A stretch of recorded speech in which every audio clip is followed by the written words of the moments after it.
como Groucho Marx, que es de quien vamos a hablar hoy.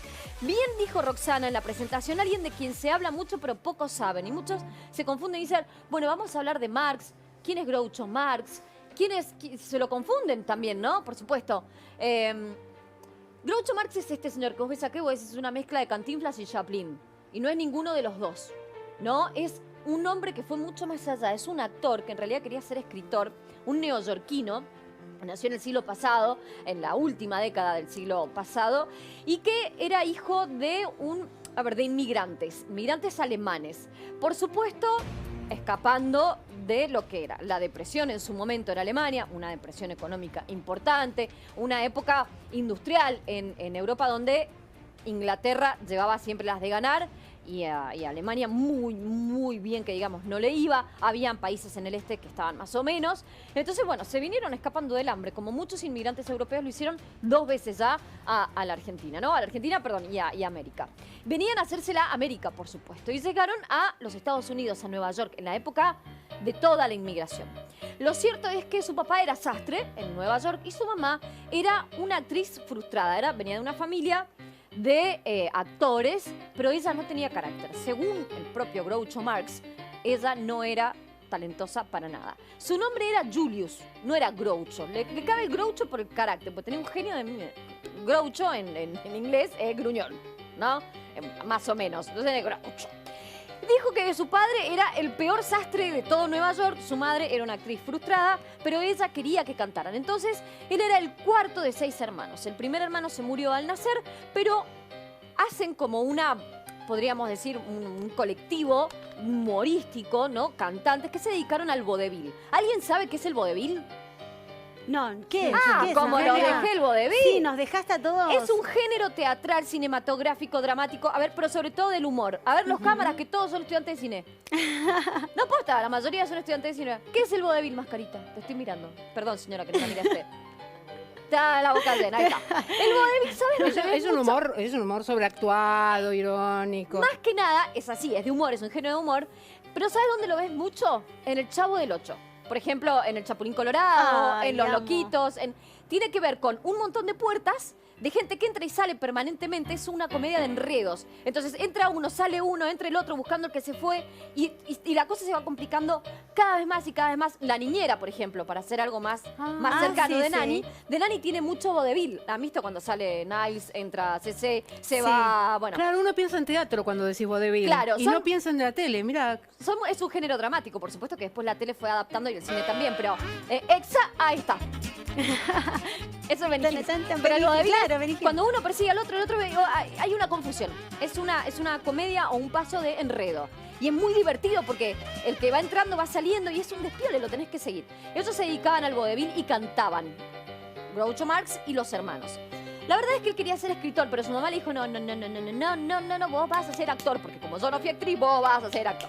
La cosa es que el flaco, bueno, se enganchó con sus hermanos. Él se llamaba Julius. ¿Saben por qué se llamaba Julius? Mirá lo que es la plata, ¿no? Porque tenían un tío que vivía con ellos, además de una sobrina adoptada, una nena adoptada, además de los 2 abuelos, además de mucha gente viviendo en la casa, una casa con muchas penurias. Bueno, este tío Julius se supone que tenía mucha plata y tenía una herencia enorme. Entonces dijeron, bueno, le vamos a poner Julius a ver si pesca algo. Cuando se murió no tenía un mango, tenía una bola de billar. Eso era todo lo que tenía de herencia. Así que bueno, se comió el Julius sin que a nadie le gustara y poquito a poco se ganó el Groucho. ¿Por qué el Groucho? Porque esos se presentaban en los teatros de a poco, ¿no? Los 5 hermanos, pero por lo general eran abucheados, porque eran muy malos. El humor era aburridísimo, eran cantitos. Pero cuando Groucho Marx se daba cuenta que la gente se empezaba a ir para que no se fuera, se salía del guión totalmente, porque no le importaba nada, y empezaba a tirar frases hilarantes, desopilantes. Una vuelta... Y acá es donde empieza más o menos el humor de Groucho Marx, porque uno lo tiene como humorista, pero en realidad es un gran conocedor de la realidad y de la verdad, que te dio todas las respuestas a través de preguntas. Nunca se paró en ningún lugar. Él es el gran creador de la frase, yo tengo mis principios. Sepan, señoras y señores, que tengo mis principios. Ahora, si quiere, tengo otros. Por lo tanto, él tomaba una postura sin tomar ninguna. Nunca daba una respuesta si no era a través de preguntas, ¿no? Te rebotaba. Y tenía un humor muy sádico, muy cínico, muy irrespetuoso, irreverente, hasta violento y cruel incluso, pero que hacía reír a las carcajadas a todas las multitudes. ¿Cómo comienza un día? Estaban en un pueblo con un nombre muy raro, que él mismo se ríe, Godke. Y de repente dicen que estaban todo el teatro viendo, ¿no? Viéndolos. Y aparece un burro por las calles, ¿no? Pateando para todos lados. Y que la gente escuchó eso porque entraron a los gritos y se fue. Entonces pues la gente volvió. Entonces dijo, somos tan malos que toda la gente se va porque un burro patea. Claro. Y después vuelven. Y cuando volvió les dijo cucarachas, cockroach, malditos yanquis, porque esos eran alemanes. Y la gente, en vez de enojarse, se rió. Y entonces se dio cuenta que con esas frases totalmente, bueno, hilarantes, desopilantes, la gente se reía. Entonces la sacaba de la galera permanentemente todo el tiempo. Su fuerte era la improvisación. Era un hombre que improvisaba, pero con una agudeza y una inteligencia poco antes vista. Cuando empieces a ver las frases, vas a ver que en esta época hubiera sido un hombre muy criticado, pero muy, muy criticado. Murió un día como hoy, en el 77. Se recuerdan muchos años de su nacimiento y algunos años de su muerte. Se casó 3 veces, era un misógino empedernido, no se bancaba a las mujeres. Él decía, detrás de todo hombre hay una gran mujer y detrás de esa gran mujer está su esposa. No me digas. Sí. Ay, por Dios. No, acá hoy estaría censurado. Hoy tendría a Victoria Donda soplándole la nuca. La menos indica, sí, pero le hubiera contestado, no sé si Victoria Donda le hubiera sostenido ni media respuesta a Groucho Marx, porque le tenían mucho miedo. Desde Nixon le tenía miedo. Incluso... Mirá la estupidez, porque él está en la época del macartismo. El macartismo es la casa de brujas en los Estados Unidos, es la casa de los comunistas. Y como él tenía el apellido Marx, decían, che, este es marxista, es marxiano, es Marx, claro. Es pariente de Marx. Entonces Nixon, el que tuvo que irse por el caso Watergate, junto a McCarthy, que era justamente uno de sus ministros y el que perseguía a los comunistas, lo tuvieron 20 años en la mira. El FBI estuvo 20 años... Nada, con los ojos encima y nunca le encontraron nada, porque el tipo no tenía nada. Se hizo millonario, le empezó a ir bien, hizo como 20.000 películas, 26 películas, obras de teatro, escribió 6 libros, ganó en su momento, te estoy hablando a principios del año 20, no, un poquito más, en el 30, cuando firma con la Paramount, después firma con la Warner, pero lo cierto es que tenía $240.000, que en esa época era como tener 240 palos ahora. Lo cierto es que apareció la depresión del 29, donde todo se vino abajo en los Estados Unidos y él se fundió también. Se hizo adicto, famoso adicto, al juego, a las acciones, en realidad, a la venta de acciones, ¿no? Ahí iba al mercado de pases, si se quiere decir, dentro de lo financiero. La verdad es que le fue pésimo, perdió todo, pero como todos sus amigos habían perdido todo, dicen que lo que lo salvó del cuetazo fue que todos habían perdido todo. Y este cinismo, mal llamado cinismo, que tenía para interpretar la realidad. Groucho Marx era un genio para muchos, pero era verdaderamente intocable para otros. Se casó, insistimos, 3 veces, se separó 3 veces. ¿Qué más te puedo contar de este hombre? Tiene miles de anécdotas preciosas, pero vamos a ir por las frases y una a una te voy a hacer acordar. Bueno, ¿sabes por qué esas cejas y ese bigote? ¿Por qué? Porque un día llegó tarde como Amalia. Y dijo, no me alcanzo a pintar como Amalia, no me alcanzo por la peluca y nada. Y como fumaba tabaco permanentemente, agarró un poco de ceniza, se la pasó por las cejas, muy práctico. Sí, rápido, así salió. Y si te gusta bien y si no te gusta no me importa. Él decía, entre algunas de las cosas, por supuesto, criticando él criticaba todo. Todo era materia de crítica y, por supuesto, de burla. Hablaba de la televisión, por ejemplo. Decía, yo encuentro la televisión bastante educativa. Cuando alguien le enciende en casa, imagínate que él pasó del 1890 y pico a el 1970. Vivió todas las épocas. Claro, dice, en color. Pasó de la nada misma al todo. Claro, del papel a todo. Bueno, me marcho a otra habitación y leo un buen libro. Eso, claro. ¿Viste? Resistiendo a la tele. Entre tantas otras de las frases interesantes que tiene. A ver, vamos a poner alguna otra. Si tenemos por ahí, mi producción me está escuchando. Ahí está.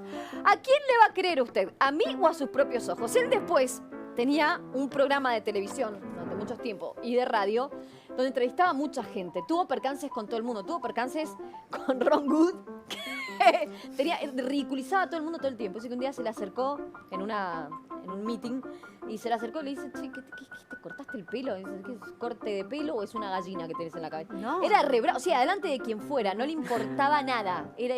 No le importaba nada, pero decía muchas verdades, ¿no? Y ridiculizaba a todo el mundo enfrente de todo. Dicen que Después de Sófocles, es una de las figuras que más se ha burlado de la política. La política le tenía mucho miedo porque tenía una lengua muy filosa y era muy informado, era muy, muy inteligente. La madre le pedía que fuera al colegio.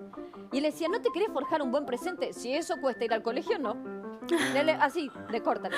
Pero él decía, yo tuve mucha suerte, no sé si soy actor, si soy humorista, si soy cómico, pero la verdad es que mucha gente me vio trabajar de eso. El que no se ríe de nada es un tonto. Ahora, el que se ríe de todo es un estúpido. O sea, no sabía de dónde pararse. Claro. Bebo para ser interesante a las demás personas. No sé que se aburría tanto. Por supuesto era adicto al tabaco, era adicto al alcohol, pero vivía haciendo frases. Y la más genial, a mí la que me parece más genial de todas, es cuando él se muere. Su tercera esposa tenía como 50 años menos que él. Era un vivaracho, un mujeriego, misógino, pero un mujeriego de aquellos. Lo que veía, pasaba, se daba vuelta, era como un imán y se iba atrás. La cosa es que en un momento, una de las esposas le había hecho una cena, qué sé yo, y adelante de todo el mundo, una cena muy linda, le dijo, querida, ¿dónde aprendiste a hacer esta cena? ¿En qué cárcel te enseñaron a hacer esta sopa tan horrenda? Adelante de todo el mundo. Lo hubieran matado, hoy lo mataban. ¿En qué pero el cárcel? ¿En qué cárcel? O sea, a lo más bajo, bueno, era un misógino, lógicamente, ¿no? Lo cierto es que, bueno, pero también le gustaban las mujeres, entonces era una época complicada, una época vertiginosa, periodo entre guerras, vivió 2 guerras, no nos olvidemos de eso, y las pasó todas. Una vuelta Bill Cosby, denunciado por acoso sexual, ustedes ya conocen toda la historia, le preguntó quién le parecía el hombre, o si él lo tuviera que poner en un lugar de cómico a Bill Cosby, ¿en qué lugar lo pondría? ¿Sabes lo que le contestó? ¿Qué? Abajo de Nixon. Fuerte. Al aire, al aire. El matrimonio es la principal causa del divorcio. Esta es otra de las frases que parece bastante obvia, ¿no? Pero él decía... Esa es muy repetida. Sí, es muy Yo repetida. no sabía que era de él. No, es de él. Y para mí la mejor frase de todas es cuando él muere pide que lo cremen, no que lo incineren. Dice, bueno, cuando me incineren, el 10% de mis cenizas se la tiran arriba a mi manager, porque la manager de él era su última esposa. Entonces, el 10% a mi manager. El resto hagan lo que quieran, no me importa. Y en su sepelio, ¿no? En su velorio, cuando están dando los últimos responsos, por supuesto, deja una frase de 6 palabras que no se abriría hasta su muerte, por supuesto, que fue abierta póstumamente. Y dice, damas y caballeros, disculpen si no me levanto. Ay, buenísimo. Tenía un ingenio, un humor negro como pocos. Este era Groucho Marx, muy admirado en los Estados Unidos y en el resto del mundo. Miren esto. Claro que lo entiendo. Te pasaba en el programa en vivo, ¿no? Incluso un niño de 5 años podría entenderlo. Que me traigan un nene de 5 años que me lo explique. Era todo así. Era la ironía pura. Groucho Marx era un crítico acérrimo de su época, un hombre que hizo un papel de, podríamos decir, que no me importa nada, pero que en realidad se le importaban las cosas, y que pudo sobrevivir gracias al humor. Sobre todo gracias al humor. Pero fue un hombre muy temido por su carácter, muy temido por los políticos, un hombre que en esta época no hubiera podido vivir definitivamente, pero con un genio como pocos y realmente celebradísimo. Así que ya sabes quién es Groucho Marx. Cada vez que te digan qué tengo que saber de Groucho Marx, tiene 80.000 películas, 20.000 libros, pero lo importante, a ver, tiene varias películas. La sopa de los gansos es una de las mejores, es con la que es más recordado, pero yo te diría que cuando te pregunten por Groucho Marx, tira las frases, porque en realidad lo más fantástico que tiene eran sus guiones y por supuesto, más allá de su actuación, la forma en la que miraba el mundo, ¿no? Ay, me quedé. Sí, yo me Qué quedé lindo sorprendida humor, de cuántas quedé. cosas que no Sí, sabía, porque uno era re escucha hablar malo. de algunos personajes después y no sabes nada en realidad de lo... Claro, hoy no podría estar sobre el escenario bien aclarado, Imagínate. Amalia, hoy no podría estar. Bueno, la Olmedo verdad que no. tampoco, no, olvídate, No, son